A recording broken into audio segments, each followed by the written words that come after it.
itu beresiko bisa menyebabkan terjadinya keguguran.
Hai, jumpa dengan aku lagi di sini, Bang Lotar. Seperti yang sudah saya janjikan sebelumnya ya, episode sebelumnya aku sempat ngomong untuk bicara tentang masalah si nanas-nanasan dan yang lain-lainnya lagi. Oke? Nah, episode ini, episode kedua, aku akan bahas itu semua sesuai janjiku sebagai pria sejati. Bentar, aku lihat dulu contekannya. Apakah benar nanas, nangka, durian, soda bisa menyebabkan keguguran? Aku tambahin juga di sini sekalian aja karena ngomongin masalah buah-buahan, aku tambahin masalah pepaya dan anggur. Itu bisa juga menyebabkan keguguran, kata orang-orang. Benar atau enggak? Kita akan lihat nanti ya. Satu lagi pertanyaannya, karena ini ngomongin masalah gugur menggugurkan, apakah seks atau hubungan badan saat hamil dapat menyebabkan keguguran? Oke. Satu persatu aku akan bahas ya. Pertama, sebelum aku mau melanjutkan dulu, aku mau bilang kalau yang namanya kehamilan, baik itu disengaja atau tidak disengaja, itu adalah anugerah ya. Dan konten yang akan aku bahas ini, masalah gugur menggugurkan, ini bisa dibilang cukup sensitif kontennya. Bagi kalian yang masih belum begitu paham yang namanya keguguran, keguguran itu dari bahasanya aja udah keguguran, tidak sengaja gugur ya, bukan sengaja ya. Meski ada beberapa kondisi yang menyebabkan dokter perlu menggugurkan kandungannya. Oke? Nah, aku akan bahas sekarang. Pertama masalah nanas ya. Buah nanas, kalau kata orang-orang zaman dulu sampai sekarang ya, itu kan bisa menyebabkan keguguran. Pada nanas ada satu enzim namanya bromelain. Bromelain. Itulah namanya enzimnya, nanti ditulis. Bromelain itu enzim yang ada di bagian tengah-tengah dari buah nanas. Meskipun kandungannya itu mungkin tidak terlalu besar atau tidak terlalu banyak dibanding dengan suplemen bromelain yang ada di pasaran umumnya, berpotensi menyebabkan keguguran. Oke, jadi kalau pertanyaan masalah benar nggak untuk nanas bisa menyebabkan keguguran? Benar, si nanas ini ada si bromelain yang bisa membuat terjadinya kontraksi pada rahim sehingga terjadilah keguguran. Tapi konsentrasi atau kandungan bromelain ini tidak terlalu besar dibanding dengan bromelain yang ada di pasaran umumnya. Jadi sebenarnya ini rada-rada gambling. Ada beberapa orang yang sensitif banget, baru makan sedikit aja udah bisa memicu keguguran. Tapi secara normalnya sebenarnya si nanas ini kalau misalnya dikonsumsi kayak secukupnya aja, tidak terlalu banyak ya, itu nggak masalah pada ibu hamil. Nah, bagi kalian yang sedang mengharapkan suatu kelahiran si buah hati, baiknya sih ya udahlah, nggak usah lah ngambil resiko seperti itu, hindari aja gitu. Toh juga nggak selamanya, hanya sekitar 9 bulan kok. Kemudian pertanyaan berikutnya mengenai si nangka. Masalah nangka, sebenarnya mitos-mitos nangka ini atau mitos-mitos yang ada di Indonesia itu sedikit banyak berhubungan juga atau mendengar-dengar juga dari India. Kalau yang aku baca ya, dari jurnal-jurnal yang ada di luar negeri, mereka itu mengatakan katanya sih mitos masalah si nangka ini dari si India juga gitu. Entah Indonesia dulu atau India dulu yang membuat mitos tersebut, kita nggak tahu. Tapi intinya nangka menurut jurnal yang sudah disebutkan di luar negeri itu tidak menyebabkan keguguran, ya. Tidak ada kandungan hormon atau enzim dalam nangka yang bisa menyebabkan keguguran, baik dikonsumsi di trimester awal, trimester 2 atau trimester akhir, atau mungkin pada saat nangkanya masih matang atau setengah matang, nggak ada bikin keguguran, ya. Jadi untuk pertanyaan nomor 2 masalah nangka itu tidak, ya, tidak benar. Kemudian masalah durian ini kayaknya nanti aja bahas di akhir-akhir. Aku tambahin dulu yang bagian pepaya, ya, karena pepayanya penting juga. Kenapa?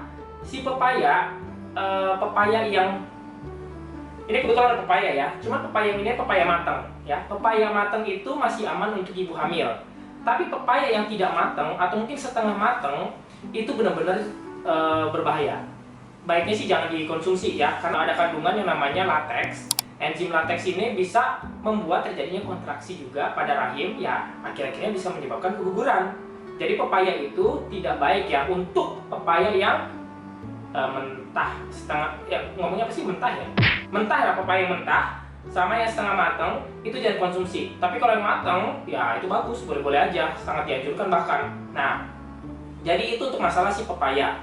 Kemudian untuk anggur. Untuk anggur di sini ada kandungan pada anggur yang namanya resveratrol. Seperti itulah. Nah, si kandungan resveratrol ini dia dipercayai dapat menyebabkan suatu keguguran. Nah, sebenarnya anggur ini, ya, tidak dianjurkan untuk dikonsumsi pada trimester 3. Tapi untuk trimester 1 atau pada kehamilan yang awal-awal masih banyak perdebatan. Ada yang bilang boleh, ada yang bilang enggak. Ya, pilihannya balik ke kalian lagi. Kalau emang nggak terlalu penting-penting banget makan anggur, ya hindari aja lah biar cari aman, ya. Karena saat ini, ya, untuk trimester awal itu masih diperdebatkan. Tapi trimester akhir, ya, benar-benar sebaiknya jangan konsumsi anggur. Selain itu, anggur itu di bagian kulitnya, ya, kulitnya itu bisa nempel pestisida. Pestisida itu semacam apa, ya? Apa sih pestisida? Apa sih? Pembasmi hama. Pembasmi hama. Ya, jadi ada pembasmi hama, emang hama, ya, pokoknya itulah pembasmi hama.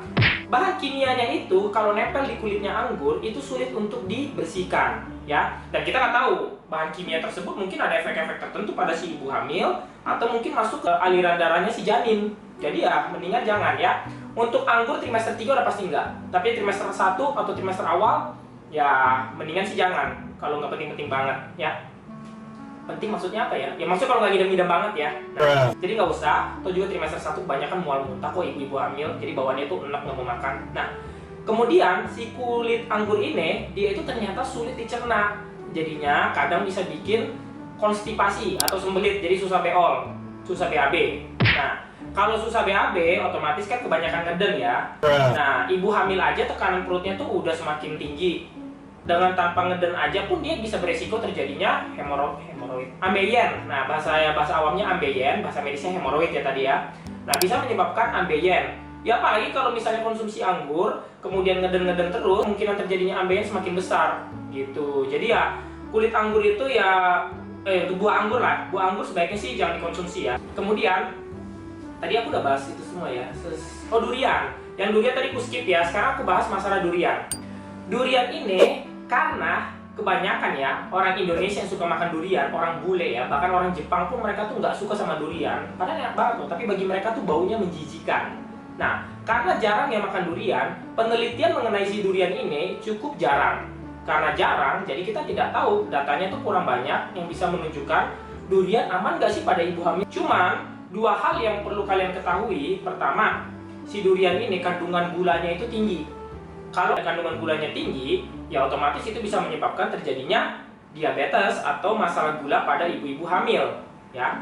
Selain itu, si durian yang matang, dia ada juga kandungan alkohol, yang dimana kandungan alkohol ini dia bisa menyebabkan masalah pada janin, cacat janin misalnya, udah susah payah ngandung lama-lama, begitu keluar cacat, ya kan, merasa gimana, ya, tertekan pasti ada, masalah psikis dari keluarganya pasti ada. Nah, jadi untuk durian sebaiknya hindarin juga, ya. Nah, kemudian ini yang terakhir nih, masalah gue sebut lagi, sorry, ya, masalah spirit. Nah, seiprit. Nah, masalah seiprit ini, minuman seiprit atau minuman berkarbonasi atau minuman bersoda itu tidak dianjurkan pada ibu-ibu hamil. Sebenarnya ya, bukan hanya minuman seiprit ini, jadi minuman bersoda lainnya yang warnanya hitam atau apapun itu tidak dianjurkan pada ibu hamil pada jumlah yang banyak. Ya, nih, saya jelasin kenapa. Karena pada ibu hamil tidak dianjurkan mengkonsumsi kafein lebih dari 200 mg per hari. Nah, kafein itu terdapat pada kopi, teh, dan minuman bersoda. Untuk minuman bersoda, jujur aja, aku sih nggak tahu ya tepatnya berapa banyak kandungan si kafeinnya. Nah, mungkin sekitar 30-an, 40-an miligram. Tapi ya kalau misalnya kalian minum sampai kayak 7 botol atau misalnya 8 botol sehari, yang cinta banget sama si minuman bersoda itu, ya tentu kan udah melewati ambang batas 200 mg kafein per hari. Belum lagi kalau misalnya kalian tiba lagi pakai kopi sama teh. Kopi aja mungkin sekitar 100-an miligram, 110, 120 mungkin. Teh mungkin 70-an miligram, ya. Jadi, menurut penelitian yang ada, untuk kafein di atas 200 mg per hari, itu beresiko bisa menyebabkan terjadinya keguguran. Oke, jadi untuk masalah si buah-buahan dan minuman tersebut, udah aku jawab ya satu persatu semuanya tadi. Aku ulangin lagi kesimpulannya. Untuk nanas, itu bisa bikin keguguran, sebaiknya dihindari.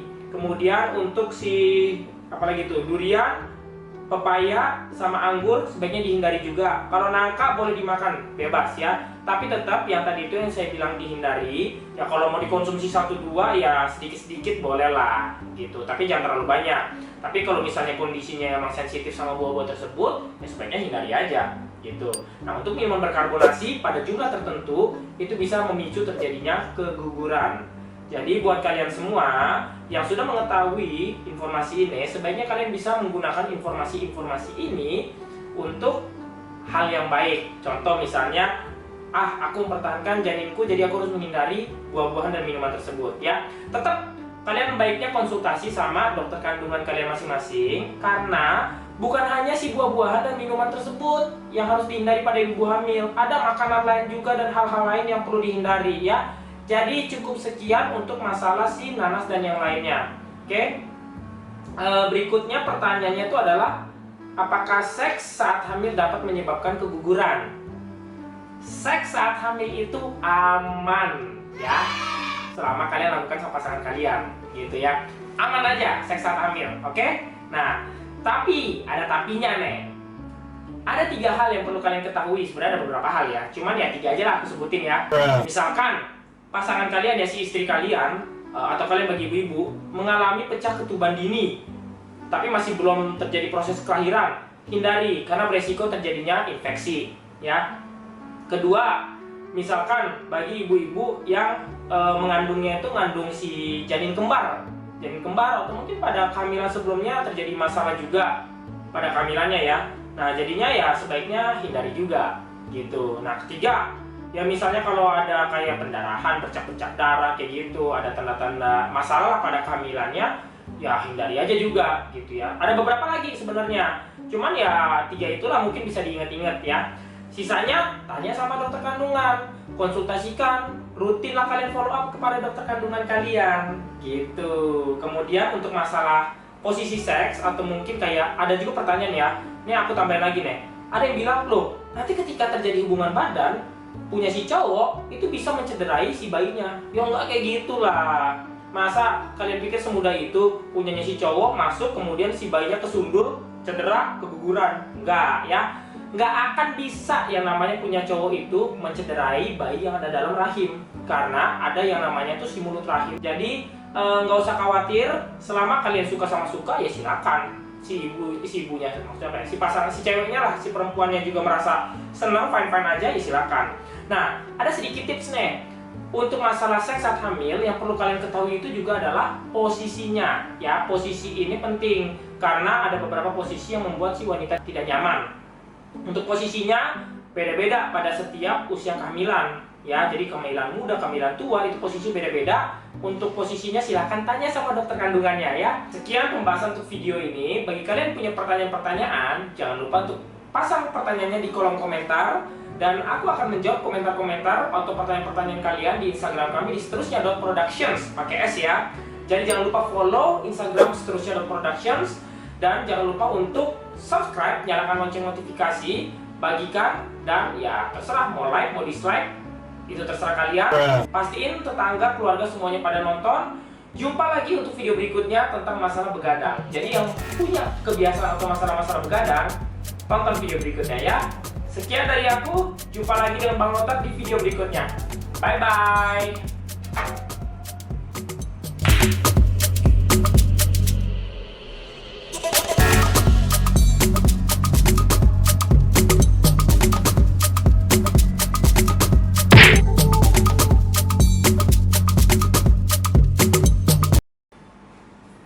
Boy, aku baru sadar loh, ini nanasnya ada namanya Honey loh.